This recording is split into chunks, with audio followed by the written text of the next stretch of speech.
আসসালামু আলাইকুম। এই ভিডিওটি তারা দেখবেন যারা মাইক্রোসফট ওয়ার্ডে সুপার ফাস্ট হতে চান, বিকজ এই ভিডিওতে আমি আপনাদের মাইক্রোসফট ওয়ার্ডে A to Z শর্টকাট শেখাবো। সো বন্ধুরা, আমি আপনাদের মোট 50টি শর্টকাট শেখাবো। সো আজকের ভিডিওটি প্রথম পর্ব, তাই আপনারা মোট 10টি শর্টকাট শিখবেন। So let's get started. তো বন্ধুরা, আমরা A to Z শর্টকাট শিখবো। সো সেক্ষেত্রে প্রথম থেকে শুরু করছি। তো প্রথম শর্টকাটটি হচ্ছে control A। So shortcut number 1, control A। Control A-তে অল সিলেক্ট। আমরা আমাদের পেজে যদি হাজারটাও ওয়ার্ড থাকে আর আমরা যদি কন্ট্রোল A-তে ক্লিক করি তাহলে কিন্তু অল সিলেক্ট, মানে প্রতিটি ওয়ার্ড সিলেক্ট হয়ে যাবে। So control A। Shortcut number 2, control V। So আমরা যদি লেখাগুলো সিলেক্ট করে কন্ট্রোল B-তে ক্লিক করি তাহলে এগুলো বোল্ড হয়ে যাবে। আবার যদি আমরা লেখাগুলো সিলেক্ট করে কন্ট্রোল B-তে ক্লিক করি তাহলে আনবোল্ড হয়ে যাবে। Shortcut number 3, copy. আমরা যদি লেখাগুলো সিলেক্ট করে কন্ট্রোল C-তে ক্লিক করি তাহলে লেখাগুলো কপি হয়ে যাবে। আবার যদি এন্টার ক্লিক করি, আমরা যদি এখানে একটি কার্সর নিয়ে কন্ট্রোল V-তে ক্লিক করি তাহলে এগুলো পাস্ট হয়ে যাবে। সো কন্ট্রোল C-তে কপি। শর্টকাট নাম্বার 4, আমরা যদি লেখাগুলো সিলেক্ট করে কন্ট্রোল D-তে ক্লিক করি। Shortcut number 4, control D। So control D-তে ক্লিক করলে আমরা এখানে একটি ডায়লগ বক্স পাবো। তো এখানে গিয়ে আমরা যদি দেখুন, প্রথমে আমাদের ফন্ট রয়েছে। সো আমরা ফন্ট এখান থেকে সিলেক্ট করতে পারি। সো এখানে আমরা সার্চ করেও সিলেক্ট করতে পারি। আমরা একটি ফন্ট সিলেক্ট করছি।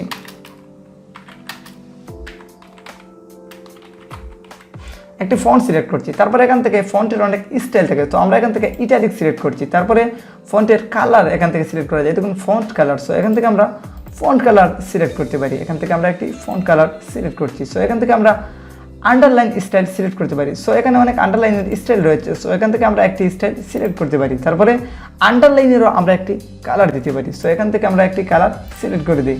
তারপরে আমরা চাইলে যে ইফেক্ট দিতে পারি আমাদের লেখাগুলোতে। সো আমরা একটা ইফেক্ট দিচ্ছি, এখানে অল ক্যাপস করে দিচ্ছি, প্রতিটি অক্ষর বড় হাতে রয়ে যাবে। তারপরে আমরা যদি ওকেতে ক্লিক করি তাহলে দেখুন আমরা যতটি স্টাইল এখানে সিলেক্ট করেছি সব কিছু কিন্তু এখানে চলে এসেছে। অ্যামেজিং না? সো আমরা এভাবে শর্টকাট ইউজ করে অনেক কিছু কিন্তু করতে পারি। সো আমরা এগুলো আমাদের আগের মতো করে নিচ্ছি। সো এখানে যে একটি অপশন দেখতে পাচ্ছেন, ক্লিয়ার অর ফরম্যাটিং, এখানে ক্লিক করলে কিন্তু এগুলো ক্লিয়ার হয়ে আগের মতো হয়ে যাবে। সো এবার আমাদের shortcut number 5, control E। So আমরা লেখাগুলো সিলেক্ট করে যদি কন্ট্রোল E-তে ক্লিক করি তাহলে আমাদের সেন্টার লাইন হবে। Shortcut number 6, control F। তো আমরা যদি একটা লেখায় দেখুন একটি শব্দ যদি আমরা খুঁজতে চাই, যে এখানে পেজে কতটি শব্দ এরকম রয়েছে, সো আমরা একটা সিলেক্ট করে যদি কন্ট্রোল F-এ ক্লিক করি, মানে ফাইন্ডিং, আমরা খুঁজতে পারবো। দেখুন এই এখানে যে পেজগুলো রয়েছে এগুলোতে মোট 400টি রেজাল্ট এসেছে, মানে 400টি ভিডিও শব্দ ওয়ার্ড রয়েছে এখানে। সো আমরা দেখুন একটা ক্লিকে জানতে পারতেছি যে আমাদের এখানে মোট কতটি শব্দ এরকম রয়েছে। সো এটা শর্টকাট হলো কন্ট্রোল F, মানে ফাইন্ডিং, মানে খুঁজা। সো এবার আমাদের শর্টকাট নাম্বার 7। শর্টকাট নাম্বার 7-এ থাকছে কন্ট্রোল G, মানে গো টু। বন্ধুরা, আমরা যখন বুকসের কাজ করি, মানে বইয়ের কাজ করি, তখন আমাদের অনেক পেজ থাকে। আমাদের এখানে দেখুন 46 পেজ রয়েছে। তো আমরা যদি এখন 30 নম্বর পেজে যেতে চাই তাহলে কিভাবে যাব? সো কন্ট্রোল G-তে ক্লিক করব। এখানে যদি আমরা 30 লিখে এন্টারে ক্লিক করি, সরি আমার লেখার একটি ভুল হয়েছে, এখানে একটা ডট চলে আসছে। আমরা যদি এন্টারে ক্লিক করি তাহলে দেখুন আমাদের কিন্তু একটু নিচের দিকে দেখলে আপনারা দেখতে পারবেন, এই যে দেখুন পেজে একটু তাকান তাহলে দেখতে পারবেন, এই যে দেখুন 30 নম্বর পেজে আমাদের নিয়ে গেছে। এবার যদি আমরা 1 নম্বর পেজে আবার আসতে চাই তাহলে কন্ট্রোল G, দেন 1, দেন এন্টার, আমাদের 1 নম্বর পেজে আবার নিয়ে আসছে। আমরা যদি আবার 13 নম্বর পেজে যেতে চাই, কন্ট্রোল G, দেন 13 নম্বর লিখবো, তাহলে এন্টার দেবো। সো আমাদের এখানে চলে গিয়েছে। তো এভাবে আমরা যে কোনো পেজে যেতে চাইলে কন্ট্রোল G ক্লিক করে সিম্পলি আমরা নাম্বারটি এখানে সিলেক্ট করব, তারপরে চলে যাব। অ্যামেজিং, হ্যাঁ, এটা আপনাদের জন্য অনেক সহজ। এবার আমাদের শর্টকাট নাম্বার 8। শর্টকাট নাম্বার 8-এ H। সো আমরা দেখুন একটি যদি শব্দকে রিপ্লেস করতে চাই, একটি ওয়ার্ডকে রিপ্লেস করতে চাই, তো আমরা 1 নম্বর পেজে যাচ্ছি। এখানে গিয়ে একটি ওয়ার্ড আপনাদের রিপ্লেস করে আমি দেখাচ্ছি। তো কন্ট্রোল H-এ ক্লিক করলাম। কন্ট্রোল H-এ ক্লিক করার পরে দেখুন ভিডিও আমরা একবার সিলেক্ট করেছিলাম, মানে ফাইন্ডিং করেছিলাম, তো এখানে অটোমেটিক্যালি চলে আসছে। আমরা যদি এখন ভিডিওস লিখতে চাই, সো আমরা এখানে লিখবো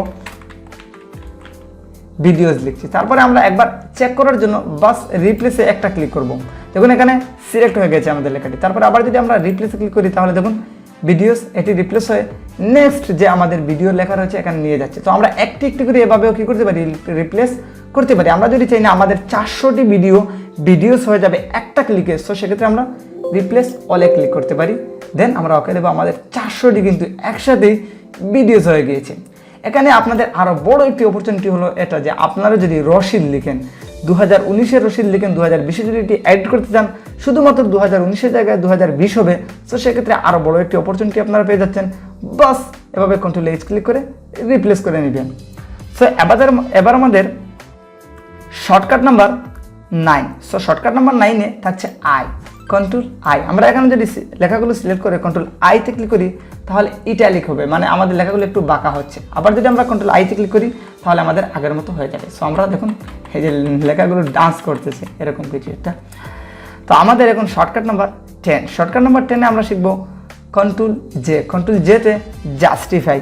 আমরা যদি লেখাগুলো সিলেক্ট করে কন্ট্রোল জেতে ক্লিক করি তাহলে লেখাগুলো কিন্তু জাস্টিফাই হয়ে যাবে। জাস্টিফাই মানে কি? জাস্টিফাই মানে হলো আমাদের লেখাগুলোর প্রতিটি লাইন কিন্তু একদম সমান থাকবে। তো আমরা যদি কন্ট্রোল এতে ক্লিক করি, অল সিলেক্ট করে কন্ট্রোল জেতে ক্লিক করি তাহলে দেখুন আমাদের প্রতিটি লাইন একদম সমান হয়ে যাচ্ছে। সাধারণত বুকসগুলো লেখার ক্ষেত্রে বা যে কোনো কিছু আপনি লেটার লেখেন, প্রবন্ধ লেখেন, যা কিছু আপনি লেখেন, কন্ট্রোল জেটা আপনার অনেক বেশি ইউজ করতে হবে। সো আমরা শুরু থেকে কন্ট্রোল জে শিখছি, কন্ট্রোল ই শিখছি, কন্ট্রোল আর এবং এল এটা সামনে আসছে। তো এভাবে আমরা দেখুন কন্ট্রোল এল লেফট করতে পারি, কন্ট্রোল ইতে সেন্টার করতে পারি, কন্ট্রোল আর রাইট করতে পারি, আবার কন্ট্রোল জেতে ক্লিক করে জাস্টিফাই করতে পারি। তো এভাবে আমরা লেখাগুলোকে অনেকভাবে করতে পারি শুধুমাত্র শর্টকাট ইউজ করে। তো আপনাদের সামনে এই শর্টকাটগুলো নিয়ে আরও বেশি আলোচনা হবে।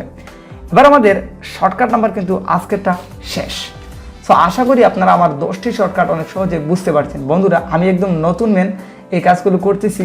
সো আমার অনেক মিস্টেক হবে। সো সেক্ষেত্রে আপনারা এগুলো কমার দৃষ্টিতে দেখবেন। অবশ্যই ইন ফিউচার আমি আপনাদের জন্য অনেক ভালো কিছু করার চেষ্টা করব এবং এরকম আরও অ্যামেজিং ভিডিওস নিয়ে আসবো। সো আজকের ভিডিওটি এখানে শেষ। দ্বিতীয় পর্ব দেখার জন্য আপনারা সবাই অবশ্যই অপেক্ষায় থাকবেন। So you must try to learn and yes, be confident.